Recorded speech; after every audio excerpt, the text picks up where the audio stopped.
What's up, everybody? It's Austin here, and today we're going to talk about how to create a budget. So I think the real question first comes down to what are some of the benefits and why would you even want to create a budget? Well, really there's three good reasons. One is that first you'll be able then to track your expenses, know where every dollar is being allocated to, and there won't be any hidden surprises, you won't be racking up credit card debt or loans, and you'll be able to know kind of where all of the money is being spent. Two is that it will help you to then achieve the financial goals that you want to have. So if you're wanting to save up for a car, if you're wanting to pay down debt, if you're wanting to get ready to buy a house, if you're wanting to just make a bigger purchase or even plan for Christmas spending, that is a really good reason why having a budget will then help you to be able to know how much you need to put away, so then you have that money set aside for those different goals. And then lastly, to me, it's a very simple reason. It really gives you that peace of mind in the sense of your money is where it is, you know where everything's being allocated to, you're not going to get any surprises, and you can wipe your hands and say, you know what, I've got the money I need, I'm not living above my means, and I feel comfortable and successful in where I am. Personally, I use my budget every day. Whenever I go out and make a purchase, I know exactly how much I'm spending. I'm tracking it. I'm making sure that I know where it's going to.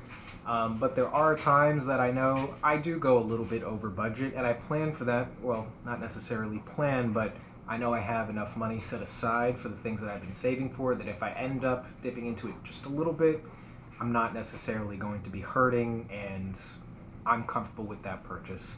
At the end of the day, every person's going to be a little bit different.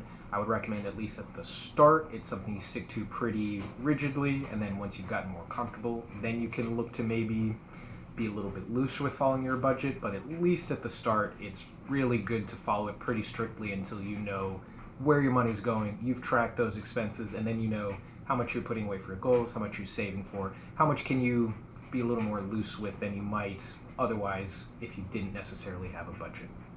So then really, what are some of the tools that you can then use in order to track your budget? Personally, I use Dave Ramsey's Every Dollar app. It's free, doesn't have any crazy ads that bother me too much, and it seems like a very straightforward way to track all of the expenses that I have. I'm putting down all of the different monthly expenses, any of the miscellaneous expenses that come up. All of those different things are ways for me to be able to track. I know there's other different apps out there that people can use. Some people use spreadsheets. Really, at the end of the day, it just depends on what works best for you. But personally, I'd say Every Dollar. I just think it's better, and I'll include that as a link below, so that way you can take a look and see if that's something you might want to take a look at. So now I'm going to walk us through basically where to start when you're creating a budget, what that process is like, what things you need to look for, and then how you really come by and pull all of that together. And really the first place that you're going to need to start is figuring out how much it is that you're making on a certain pay frequency. Some people get paid weekly, some people get paid bi-weekly, bi-monthly, it could be monthly, it could also be commission or even tips. And it's really going to depend for each individual what the best way is for them to learn how to track their expenses. And it's going to maybe take a little bit of time, especially for people who make commission and tips, but usually people have a good sense of roughly about how much they make, so starting probably on that lower tier threshold is always a good place. For me personally, I get paid on a bi-weekly basis, so I know whenever I get paid on that Friday, I go ahead, put my budget together, and I stick with that every 2 weeks. Doesn't usually change too much, the numbers typically stay the same, and that's how I'm then able to track it. For every person, it's going to be different, so if you are someone who is making commission or tips, look at the history that you've had of about how much did you make each time you finished a night of serving, each time you closed on a sale deal. How much did you typically make over the course of a week or 2 weeks? It doesn't necessarily matter, and there's not going to be a right or wrong way to do that. Really, it's just going to depend on, for you, what are you most comfortable with when you know you get this money, and then where are you going to start tracking that for the rest of your expenses that are then going to come up each week, each month, whatever the case may be. So then from there, once you have a sense of what it is that you're making during your pay intervals, you then need to take a moment and look at what are those recurring and fixed expenses that never change every month. These are going to be things such as your mortgage or rent payment, Could be the minimum payment on a car loan, could be your student loan debt, credit card debt, any subscriptions that you have, maybe a cable and internet bill, or it could be your insurance. Those are just some of the really common items that are kind of recurring expenses. They don't change frequently, or if they do, it happens maybe every 6 months or a year. And you know that those are set figures that you need to pay regardless. Those are kind of the top priorities, always need to pay them, and those are what need to be addressed first. So you start by laying those out in the app. You can put them in with what you're making. You then put in your expenses, and then you'll see any remaining funds that you have left over with just those fixed expenses. And then once you have your fixed expenses that are all set, then you look at things that could change roughly month to month. And when I say roughly, it's because it really is depending on what you're buying. You can always do things off-brand, on-brand, and that will obviously increase or decrease how much money you're going to be spending on it. So a good example of this is going to be any groceries for food that you need to have at the house. It could be potentially any beauty supplies that you have, whether it's toothpaste, toothbrush, if you're buying makeup, if you're having any of those kind of routine care items, or any personal items to things of that effect.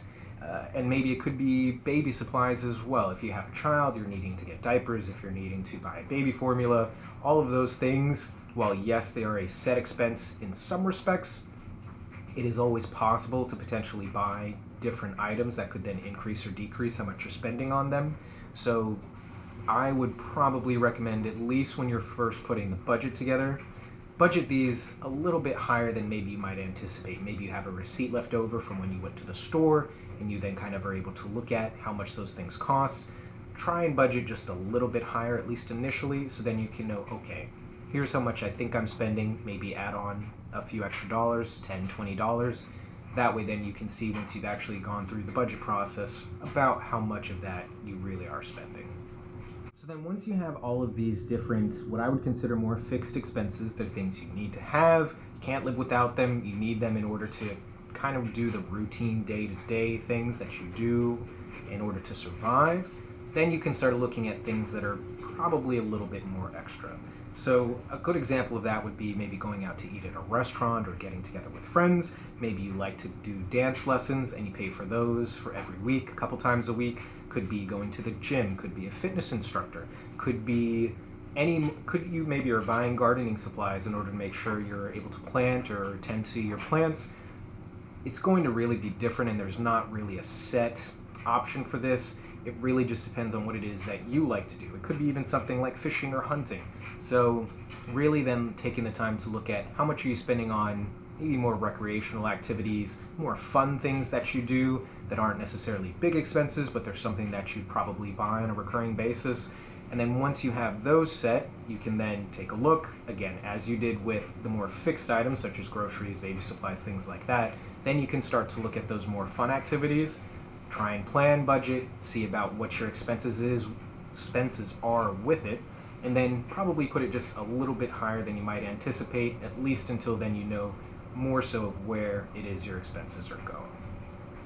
So then lastly, once you've looked at all of those things that you like to do and all of those, whether it's the fixed expenses, the things you like to go out and do for fun, that's when then you can start and take a look at what are the big items that I want to plan for and save up for. Maybe you're planning to buy a new house and you need to get a down payment. Maybe you have a really fancy vacation that you've been planning and you want to figure out how you can do that. Maybe you want to buy a car, whether it's outright or getting the down payment. Could be buying a rental property. It could be paying for an expensive concert tickets. It could really be a whole variety of different things that are going to be really independent for each individual. And you can then look at what is the money that you're spending on your set fixed basis, and then how much of that are you then able to save and go towards those different goals, and then how much are you wanting to allocate to go towards those goals. Are you wanting to put, let's say you have $500 out of your bi-weekly paycheck, are you going to put maybe 100 towards the house, maybe 100 towards the car, 250 towards vacation, and then 50 towards something else?